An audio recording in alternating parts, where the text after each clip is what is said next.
Yo, what is up, guys? It's Pedro here, and the Washington Commanders have a lot of issues, especially on defense, and they're going to have to make some changes. They could be big changes, they could be minor changes, but we're going to talk about them in today's video. If you guys are new, make sure to subscribe. We just hit 16,000 subscribers. Appreciate you. Let's hit 17,000 soon.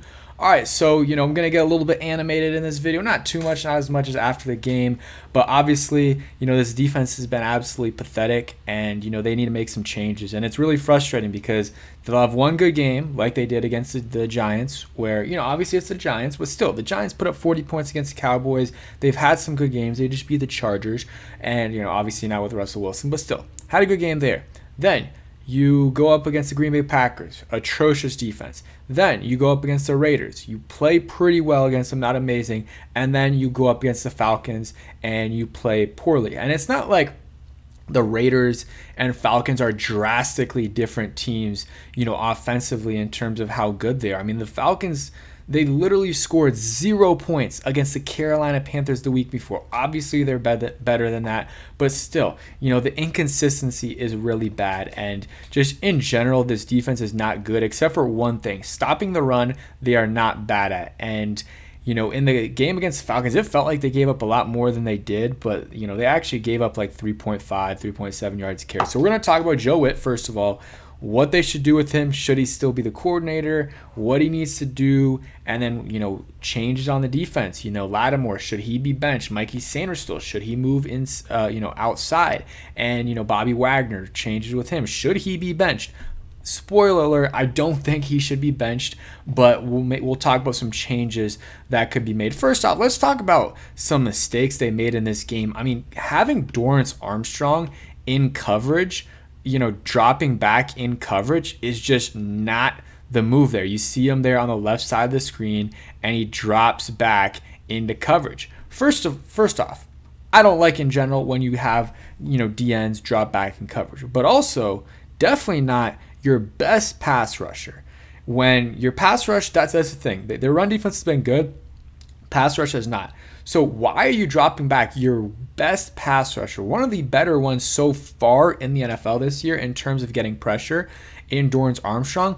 Why are you dropping him back? Drop someone else back. Maybe if Jacob Martin's there or someone else. It's just, I don't get why coordinators do that. I know sometimes they have to, but for me, it doesn't make sense, and it's super frustrating when you have someone like Dorrance Armstrong dropping back. That, I know a lot of people are talking about that, and I'm talking about it in this video, but, that's not the biggest of the issues because that's not happening a lot. I want to talk about this play right here. What the heck is going on here?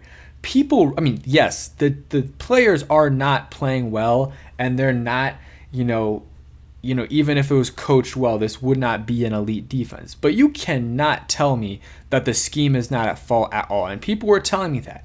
What is going on here? Seriously, what is going on here? In general, if you were playing prevent defense, which obviously they're not, they're down 8, it's a third quarter. Even if you're playing prevent defense, this is way too far back. I mean, you're what? The closest defender is 5 yards from the first down marker. Not the line of scrimmage, the first down marker. The closest defender is, besides the defensive lineman, is Frankie Louvu. And he is 5 yards away from this first down marker. That is absolutely pathetic. I do not know what the heck is going on here at all. I don't understand it. There's got to be multiple coverage busts. And here's the thing. When you're having a lot of coverage busts and a lot of a lot of plays where guys are wide open, it's got to be on the coordinators. If it was one player making the mistake over and over again, then that's probably him. But if it's multiple players making, big mistakes, then it's got to be on the coordinator at least a little bit. But here, you see the guy right here, in the flat, he's about to get the first down here if he gets the ball thrown to him, and that's wide open. There's no one. Frankie Louvu is like 8 yards away from him, and if a little diagonal, it's a little bit more. And then, if he catches this, he's getting at least to the 45 here. He's getting at least the 45, the 35. And right here, I believe this was Bijan, wide open, no one remotely close to him. And yeah, I do not know what, what's happening here. And he's wide open. And you have three guys right here on one guy. I don't get what is happening here. I think someone said that Frankie Louvu's supposed to get the crosser or something, so that's why he's on this spot. They said Mikey Sainer still, blew the coverage a little bit. I don't know where he is. This is Amos right here. Is this maybe Sainer still? I don't know, but if he's supposed to get that, then 82 is wide open. So the whole scheme here doesn't make sense. And this is a big play, 3rd and 2. If you stop them, then they either go out for a field goal, which probably not, it's a little bit too far. They punt it, or they go for it, and you can potentially get the ball back. But no, instead they get it super easily, and then end up they end up scoring here, and kind of putting the game away a little bit. I believe they scored here. So yeah, there's just stuff like this. It cannot, happen at all. So let's talk about some changes. I mean, Joe Whitt, realistically, he's not getting fired. Dan Quinn's a loyal guy, just like Ron Rivera was, and yeah, he's not gonna fire Joe Whitt midseason. After the season, that's a different story. I think he'll admit his mistakes. If Joe Whitt has a bad year, if the defense continues to play poorly and is part of the reason why they're losing, then I think this could definitely be a scenario, because he wasn't good last year, and then so far this year is looking absolutely terrible. And you look at Lattimore, has been burnt toast. He's allowed 11 catches, 173 yards, 9 first downs, 6 penalties, allowed 4 15-plus yard completions. And he's also been pretty up and down. First week of the season against the Giants was pretty good. The next week against the Packers was getting cooked. Penalties, big plays. Yeah, he did allow a big play, but also just a bunch of plays. Raiders game was better, and then this game against the Falcons just let Drake London cook him. Just absolutely cooked. He sucks, man. Marshawn Lattimore sucks. And obviously last season he didn't play well, and going into the offseason I didn't feel good about it. But once the offseason started, I bought into the hype. I will admit I was wrong about Marshawn Lattimore.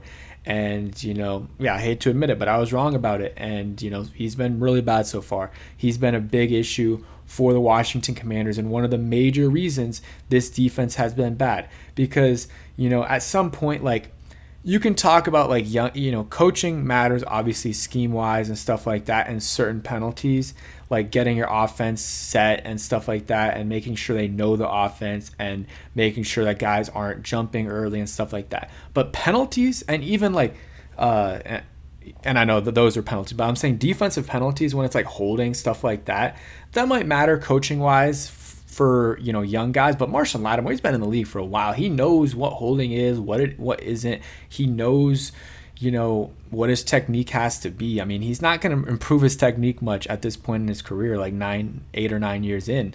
So that's on him. He's just getting cooked. He's just getting cooked. And yeah, it sucks, because we traded some draft capital for him. I thought it was a good move at the time, and now it's looking really bad. He's been one of the worst cornerbacks in all of football.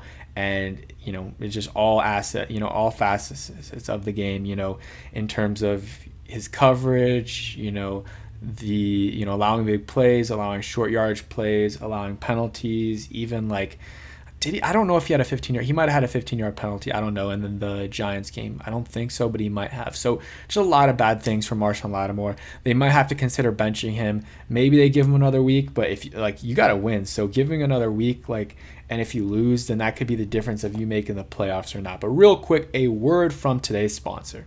And a huge shout out to Sleeper for sponsoring today's video. Make sure you guys go ahead and check them out. Link in the description. The Commanders play the LA Chargers this Sunday. I will have my picks for that game later this week. We have gone 3 for 4 so far on Sleeper, in terms of every week except for one, which was last week, we've had a winning play. So make sure you guys tell me if you guys are on Sleeper, and comment down below any players you like in this game. I think we know the LA Chargers receivers are going to go off in this game, but make sure you guys check them out. Use promo code Pedro on Sleeper, get a 100% match up to $100. Terms and conditions apply. Okay, so we talked about Sleeper. Make sure you guys check them out. and let me know any picks you guys feel good about going into this game. But we talked about Marshawn Lattimore. He's been bad. Maybe give him another week, but after that, you might have to go ahead and bench him, see what you have in, some other guys, and then maybe bring him back after and see, what he does. Or you could just wait a little bit longer, get Jonathan Jones back, but that's still going to be a while. I don't, at best, he misses 4 games and he's back after that 4th game, but who knows if it's a 4-week injury. They really haven't given us a lot of information on that one. He got hurt in the Packers game, so minimum of week 3, week 4, which we've gone through, week 5 and week 6. So that's another 2 games. He would be back week 7. But some potential changes they could make. So this is the secondary, how they've been graded PFF. You got to take PFF with a grain of salt. But I think this kind of matches the eye test. Trey Amos at a 60. I feel like he's been a little bit higher than that. Jamie Reeves at a 51. I know he's had his coverage busts and like some missed tackles, but I feel like, and not that effort, is the end all be all, but it definitely matters, and he's shown that effort, and not just on that, hawk down on Bijan, but I talked about it in, other weeks and other videos. Like the dude, plays with a lot of effort and makes some big tackles. So I think he's played a little bit better than that. Quan Martin's been bad. Marshawn Lattimore's been bad. Mikey Sandersfield's been bad too, man. Like, I hate to say it, second round pick who was a fan favorite last year, but the dude has been bad on the outside. So do they maybe move him outside? I think that's the most realistic change you can make. But then if you move him outside, then that means Lattimore's probably benched. And hey, sucks to suck, man. I mean, he's getting paid, and he's gonna have to go to the bench in that scenario. So maybe you give it one more week, but I just don't know what what these minor changes that Joe Whitt's gonna tell them are gonna do for them. I really don't. Trey Amos has played well, so maybe he'll continue to improve, and maybe that's one way the secondary can be better. But I think Sanders still has to go back outside, to be honest, because he played better there last year. And, apparently he's had some snaps there outside this year and has played poorly, but still, rather have him outside and, put Noah Igbenogany in the slot. And then when Jonathan Jones comes back, you can also put him in the slot, or you can rotate him and Noah Igbenogany in there as well. But, Lattimore, it might be time for him to go to the bench and be a backup, and he'll be gone after this year, and that's a good thing they didn't extend him this past offseason. But not a lot of people were saying that they should. Okay, now some other minor changes. I know a lot of people have been mad about Bobby Wagner, him in coverage, and I agree. There's just not a lot that they can do about it, just because Bobby Wagner, he's on the field all the time. He's elite as a run defender. That's the problem. If you take him off the field, then your run defense, which has been really good, is going to, get worse. And, his run fits are really good. He can get to the quarterback. So I think a good solution is and this isn't going to help all the time, but on a 3rd and 6, realistically, they're not going to run. Put in Jordan McGee. That is a good, replacement. Let's see what he can do in the coverage, in coverage. Maybe he's better than Bobby Wagner. He's definitely quicker, and he can learn on the fly a little bit and learn through experience is kind of more what I've been saying, but I guess it's the same thing anyways.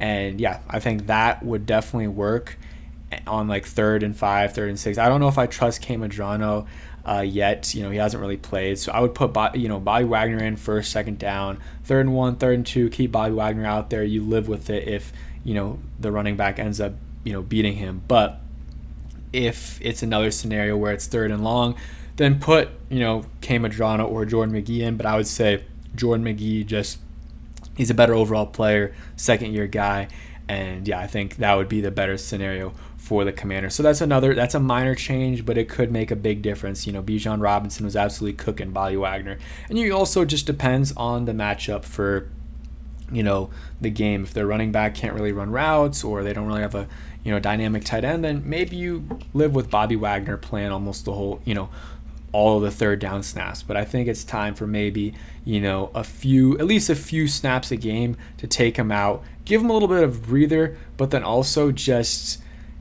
get him out of those passing for sure passing situations, and just make things a little bit better for the Commanders defense. All right, So that's kind of it on the defensive side. I think the big changes you make is Lattimore benched and Sainristil moves to the outside, no Igbenogany into the slot. Maybe wait a little bit for that, and then also limit the coverage with your ends, and then also Bobby Wagner, take him out on certain downs. And that's kind of it. That's what they can do right now. I mean, I'm not an expert or anything, so just giving you guys my opinion there. They also signed Chosen Anderson, or whatever his name is, but I think it's Chosen Anderson, to the practice squad. Maybe he'll make some plays. Obviously, has a lot of experience in this league. But thanks for watching. Hope you guys enjoyed. Peace.